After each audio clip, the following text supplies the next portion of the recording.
Hey, my name's James Nicholson and welcome to my YouTube channel. We've got some good inflation data this week, and this is really positive for potential Bank of England interest rate cuts. In this video, I'm going to tell you what's fallen in inflation, what are the expectations for the rest of the year, because that isn't looking so great, but what are the markets now saying on the expectations and the likelihood of another interest rate cut in May. Now, if you're new around here and you haven't done already, do make sure you subscribe to the channel over there and hit that bell notification. We're on the way to 41,000 subscribers now. Let's get there a little faster.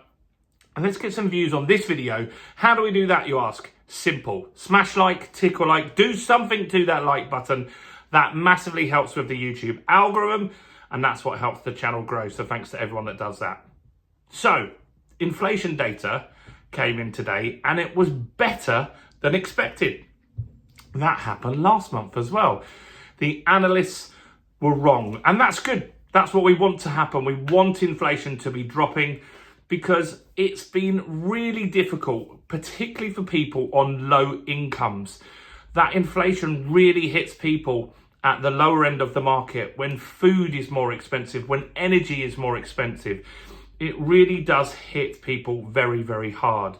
Now, the government's target, the Bank of England's target, is to get inflation down to 2%. So where are we sitting at the moment?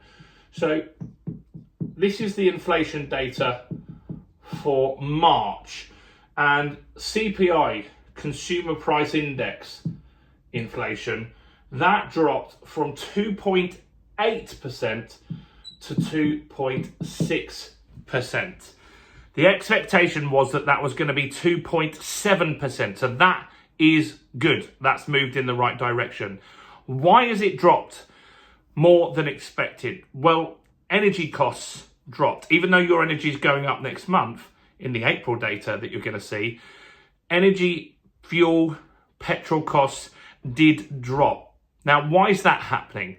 That's happening because the global economy is expected to go into a recession. And anytime that happens, less purchasing is done. So the oil is produced and it's not being used. So they have to cut the price of that oil in order to sell it.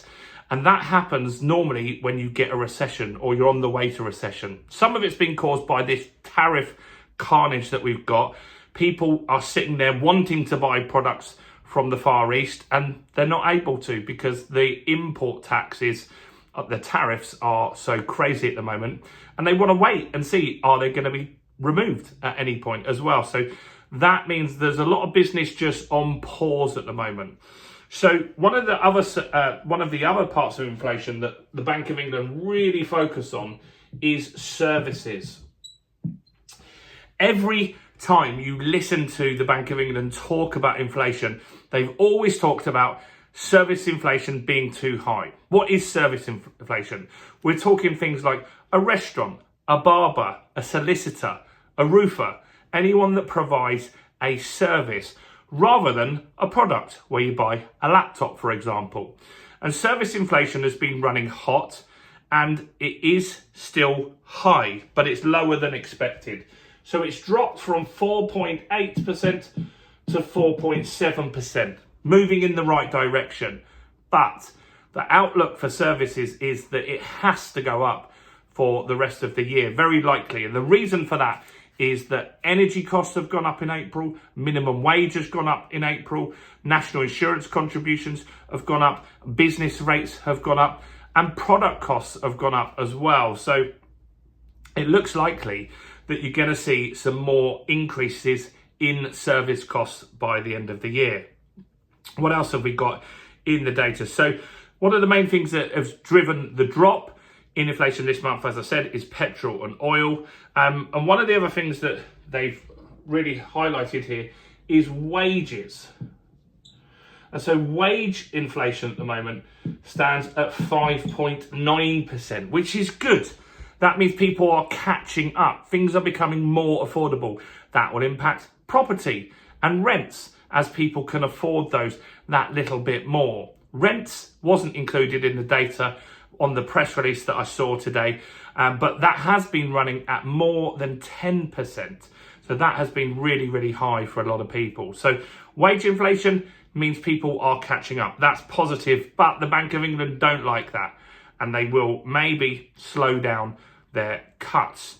What about what's in the basket? Interestingly, they changed a few things this month.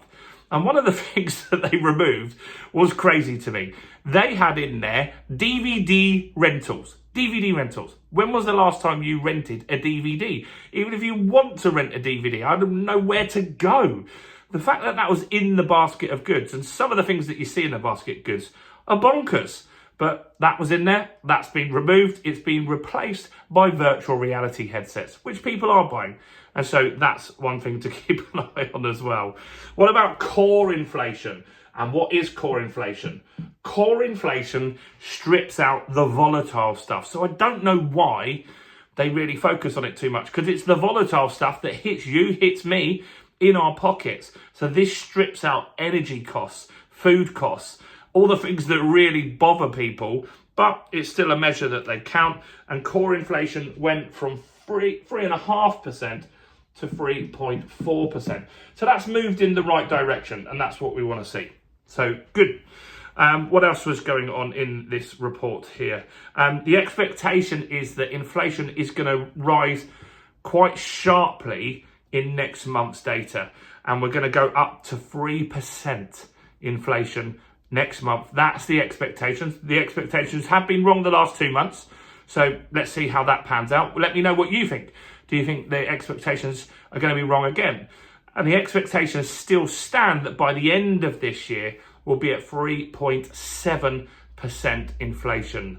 Not looking great at all. So the energy costs are going to impact businesses. They're likely to raise prices, and you'll see food, drink, and all these things go up at some point this year. But what about mortgage rates? Because this is a property channel.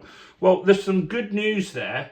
And the expectations are that the Bank of England will cut in May still. And the expectation is the markets are predicting 86% probability that the Bank of England will lower mortgage rates in May. That's good. That means if you're on a tracker rate, that will go down instantly. It could impact the swap rate, which is what the rate that you borrow at, your bank borrows at, so that could impact your mortgage rates, and that could bring down mortgage rates a bit in the next few months. So that's good. Now, what you'll see, and now what you want to look out for, is the Bank of England, members of the monetary policy, are always doing interviews in the media, talks at universities, talks at business conferences, and if they don't feel like there's a high probability of a cut in May, they won't tell you in these interviews, but they will hint. They will hint subtly that this isn't the time to cut, that there's still turmoil from the tariffs. These are the things that we want to look out for, and those are the things that I'll be sharing with you as we lead up to this Bank of England rate cut expectation in May. But right now, the markets are saying 86% probability of a cut. That's a win. And that means we're highly likely to get a cut in May.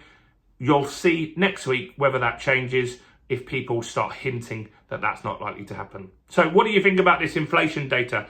It's moved in the right direction, but we're expecting a big jump next month.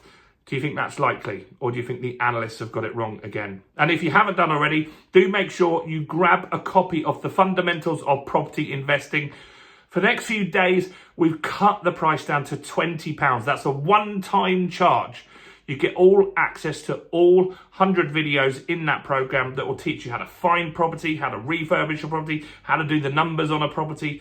Everything you need to know about property investing is in there for £20. So do grab that in the description. Do smash that like button over there, guys. Do me a favour with that. Subscribe and check out all the other content as well on the channel, including this video right here.